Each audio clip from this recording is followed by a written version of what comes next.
જન્માષ્ટમી આવે એટલે કૃષ્ણ યાદ આવે, અને કૃષ્ણ યાદ આવે એટલે માખણ ચોરી યાદ આવે.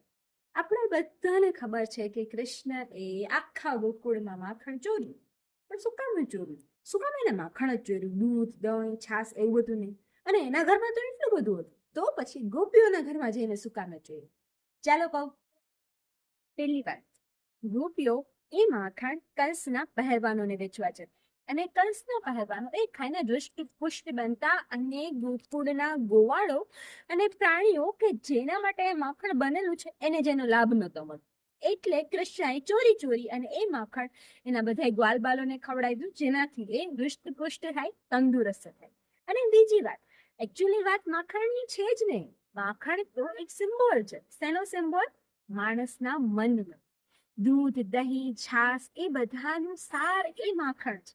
માખણ જેવું મન જ્યારે માણસનું કોમળ થાય ને, ત્યારે કૃષ્ણ એને લેવા માટે આવે.